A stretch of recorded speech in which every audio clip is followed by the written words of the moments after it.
हर्षित landmark, सपनों का घर जैसा आप चाहते हैं हम बनाते हैं। 1, 2 एवं 3 BHK ready position flats. Call 9827321321।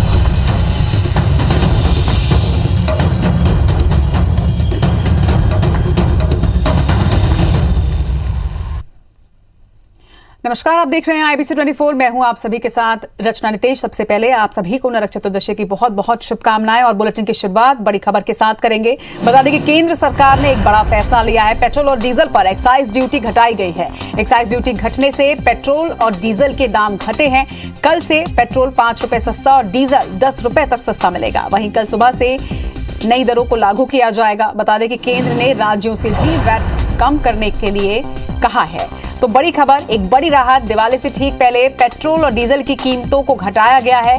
केंद्र ने एक्साइज ड्यूटी घटाई है, जिसकी वजह से पेट्रोल 5 रुपए तो वहीं डीजल अब 10 रुपए सस्ता मिलेगा। तो एक बड़ी राहत दिवाली के ठीक पहले लोगों को, आम जनता को, क्योंकि लगातार जिस तरह से पेट्रोल और डीजल के दामों में इजाफा हो रहा था, इसने कहीं ना कहीं कमर तोड़ दी थी, बजट को बिगाड़ दिया था। लेकिन दिवाली के ठीक पहले एक बड़ी राहत, पेट्रोल और डीजल की कीमतों में एक बड़ी गिरावट। यहां पर पेट्रोल की कीमतों में 5 रुपए तक की गिरावट आई है, तो वही डीजल 10 रुपए सस्ता अब कल से आम जनता को मिलेगा।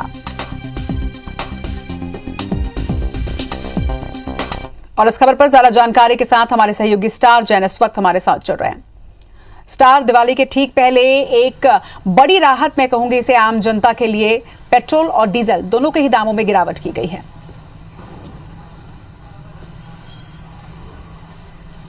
देखिए, बड़ी राहत सही में ये है, क्योंकि लगातार जिस प्रकार से पेट्रोल और डीजल के दाम बढ़ते जा रहे थे, तो उससे आम जनता महंगाई की मार झेल रही थी।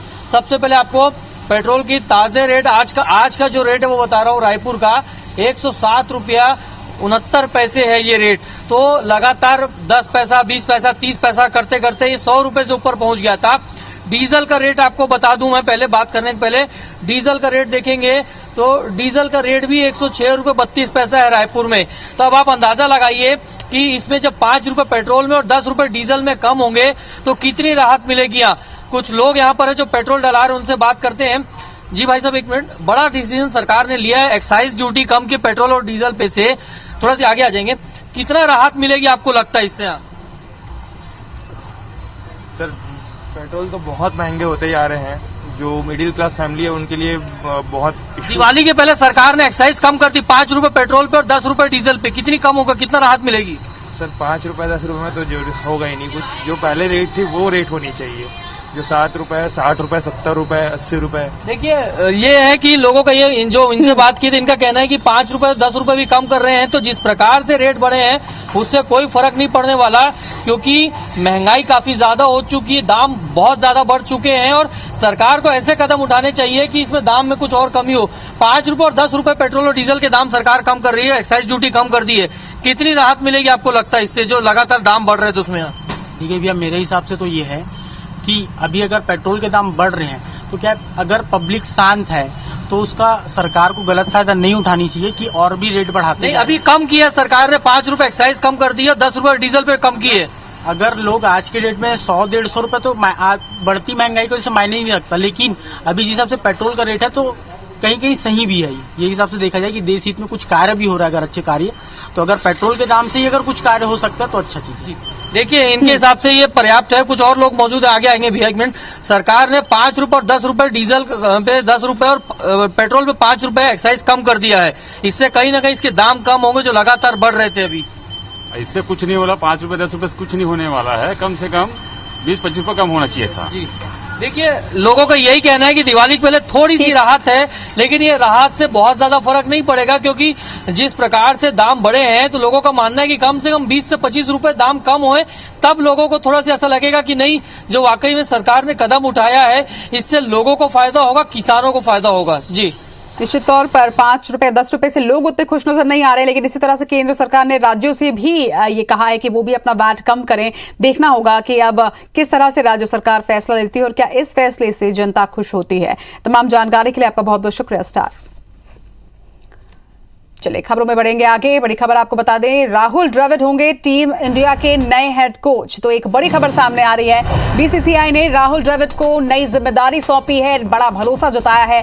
न्यूजीलैंड दौरे से राहुल द्रविड़ संभालेंगे कोच की जिम्मेदारी। तो एक बड़ी खबर क्रिकेट जगत से, खेल जगत से, अब राहुल द्रविड़ टीम इंडिया के नए हेड कोच होंगे। बीसीसीआई ने राहुल द्रविड़ को ये नई जिम्मेदारी दी है। न्यूजीलैंड दौरे से राहुल द्रविड़ कोच की जिम्मेदारी को संभालेंगे।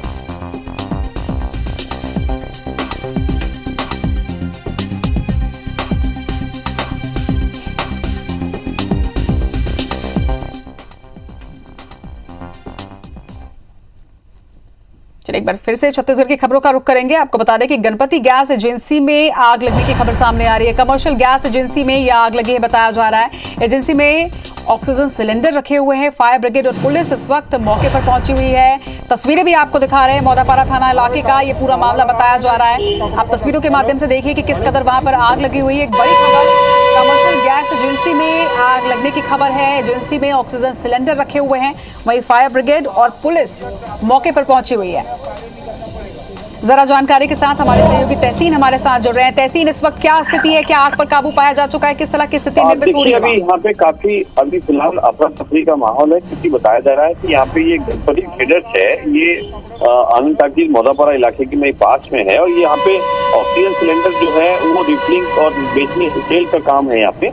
और बताया जा रहा है कि नीलेश पोपट इसके ऑनर है, तो वो बंद करके दुकान गए थे पूजा करने, त्योहार का समय है, वो निकल गए थे, तभी ये आग जो लगी है। इलाके के लोगों ने बताया कि इसमें यहाँ पे आग लगी है। इसी बात के बाद वो मौदापारा थाना पुलिस पहुंची है। पहुंचने के बाद उसने जो फायर ब्रिगेड है उसको बुलाया है, और अभी दमकल की एक गाड़ी जो है वो मौके पे पहुंची है। बताया जा रहा है कि यहाँ पे सिलेंडर, ऑक्सीजन सिलेंडर वो एक फटा है, उसकी वजह से काफी इलाके में अफरा तफरी का माहौल हो गया, क्योंकि इलाका जो पूरा है वो कमर्शियल इलाका है, कोई जनहानि नहीं हुई है, लेकिन दहशत का माहौल यहाँ पे काफी है, क्योंकि बीच शहर में है। और ये बताया जा रहा है कि ये गणपति ट्रेडर्स में आज से 20 साल पहले भी एक बड़ा हादसा हुआ था यहाँ पे, और 2 लोगों की मौत हुई थी। उसके अलावा उसके बाद एक और बड़ा हादसा हुआ था कि इसी दुकान है, इसकी छत जो है वो गिर गई थी, और उसकी वजह से यहाँ पे लोग दब गए थे। हालांकि उसमें लोग घायल हुए थे, दूसरा जो हादसा हुआ था, उसके बाद अभी ये तीसरा एक हादसा है। लेकिन यहाँ पे एक देखने वाली बात ये है कि बीच शहर में जो इतना जो ऑक्सीजन सिलेंडर रिफिलिंग का जो एक बड़ा जो कारोबार यहाँ चल रहा है, वो एक बड़ा सवाल यहाँ पे पूरे प्रशासन पे लगाता है कि बीच शहर में, क्योंकि मौदापारा इलाका जो आनंद ताकीर चौक है वो एक बीच इलाके में है, और इतना रिस्की काम जो है रिफिलिंग का, क्योंकि ऑक्सीजन सिलेंडर जो है फटता नहीं है, वो एकदम जब कुछ घटना होती है तो वो एकदम तीर की माफिक जाता है, तो कभी भी बड़ा हादसा यहाँ पे हो सकता है। इस बात को देख के प्रशासन को यहाँ पे कड़े कदम उठाने पड़ेंगे। लेकिन फिलहाल अभी मौके पे दमकल की एक गाड़ी यहाँ पहुंची है, और जो दमकल कर्मी है वो आग बुझाने में की कोशिश में लगे हैं। अभी आधे से ज्यादा जो आग है उस पर काबू पा लिया गया है, लेकिन पूरी तरह से आग पर काबू नहीं पाया गया है। और बताया जा रहा है कि दमकल कर्मी जब यहाँ पहुंचे हैं तो वहाँ पे 14 किलो से भरा हुआ एक LPG का जो सिलेंडर है उसको सुरक्षित निकाला गया है। अगर वो खुदा न खास्ता फट जाता तो निश्चित तौर पर बड़ा हादसा यहाँ पे हो सकता था। फिलहाल अभी जो है दमकल कर्मी यहाँ पे आग बुझाने में जुटे हुए हैं, और मौदापारा थाना पुलिस जो है वो भी यहाँ पे मौके पे पहुंची, और काफी अफरा तफरी का माहौल है। जी स्थिति पर नजर बनाकर रखिएगा तहसीन। तमाम जानकारी के लिए आपका बहुत बहुत शुक्रिया। इधर गौरेला पेंड्रा मरवाही जिले के एसपी त्रिलोक बंसल और उनकी पत्नी श्वेता बंसल हाथियों के हमले में घायल हो गए हैं। उन्हें इलाज के लिए बिलासपुर के अपोलो अस्पताल में भर्ती करवाया गया है। बता दें कि पिछले 3 दिन से मरवाही वनमंडल में 14 हाथियों का दल पहुंचा हुआ है। इस दल के अमारू गांव पहुंचने की जानकारी पर वन विभाग और प्रशासन को जब लगी, जिसके बाद एसपी त्रिलोक बंसल अपनी पत्नी के साथ अमारू पहुंचे थे। वो वहां पर हाथियों की फोटो खींच रहे थे, और इसी दौरान धान का खेत पार कर बमनी नदी के दूसरे किनारे पर चले गए। तभी अचानक उनके पीछे भी एक मादा हथनी आ गई। अपनी पत्नी के पास हाथी को देखकर एसपी उन्हें बचाने के लिए दौड़े, और इस दौरान वो गिर पड़े। आक्रोशित हाथी ने उन्हें कुचलने की कोशिश की। अच्छी बात यह रही कि वहां मौजूद वन कर्मियों और ग्रामीणों ने लाठी डंडों से हमला कर हाथी को वहां से भगाया। इधर इस पूरे हमले में घायल एसपी और उनकी पत्नी को जिला अस्पताल लाया गया, जहां पर प्रारंभिक उपचार के बाद उन्हें बिलासपुर अपोलो अस्पताल रेफर किया गया है। इस घटना में पेंड्रा के वनपाल प्रकाश बंजारे और कुछ वन कर्मियों को मामूली चोटें आई हैं। इधर एसपी और उनकी पत्नी के घायल होने की सूचना पर तमाम अधिकारी और जनप्रतिनिधि अस्पताल पहुंचे और उनका हाल जाना।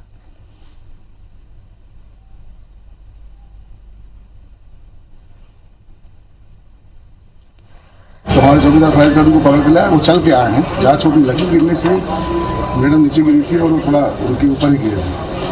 चोट लेकिन मैडम को नहीं, सर को दाहिने हाथ और अंदरूनी चोट नहीं है, ऊपरी चोट है। तो ऐसे मतलब बातचीत कर रहे हैं, कंफर्टेबल है। हमारे प्रकाश बंजारे जो फॉरेस्ट गार्ड है वो उसको लगी है चोट, मतलब कमल पाला वो था वहाँ पे।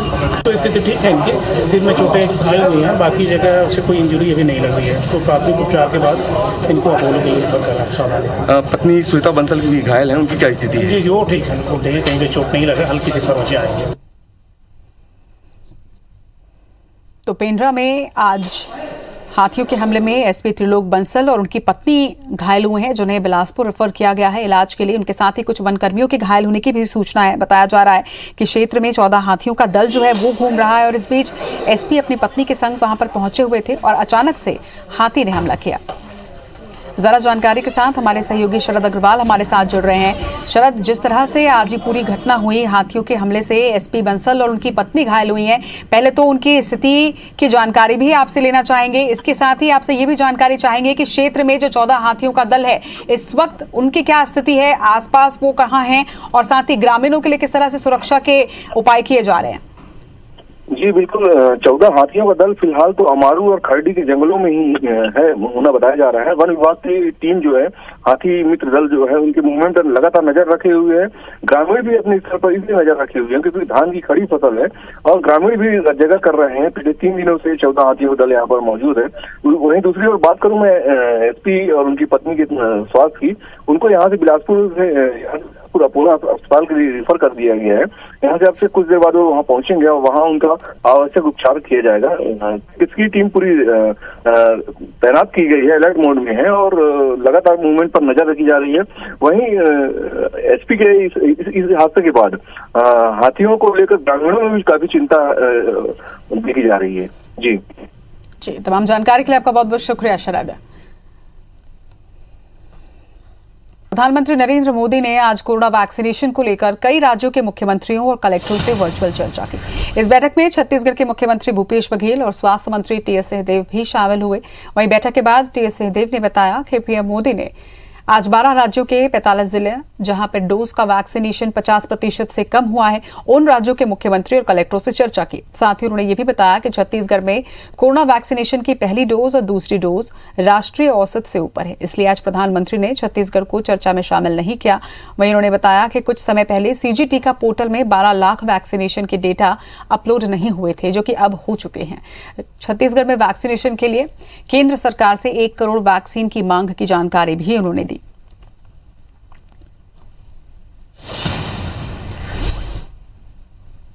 देश में टीकाकरण पहले डोज में भी पीछे हैं, उनको आगे किया। जैसे छत्तीसगढ़ का पहला डोज भी राष्ट्रीय औसत 77-78% है, हमारा 80% है, और दूसरा डोज भी राष्ट्रीय औसत 36% है, हमारा 38% है।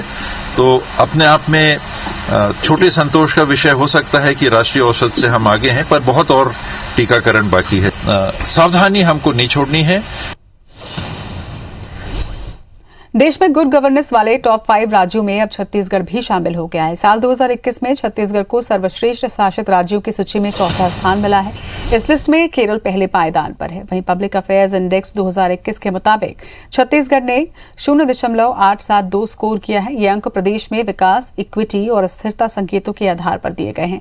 बता दें कि पीआई स्थिरता सूचकांक संसाधनों तक पहुंच और उपयोग के आधार पर राज्यों को रैंक करता है। इसका प्रभाव अर्थव्यवस्था, पर्यावरण और मानव जाति पर पड़ता है। पीएआई 2021 राज्य सरकार के गुणवत्ता शासन और विशेष रूप से कोविड-19 पर अंकुश लगाने के में राज्य की सरकार की भागीदारी पर प्रकाश डालता है।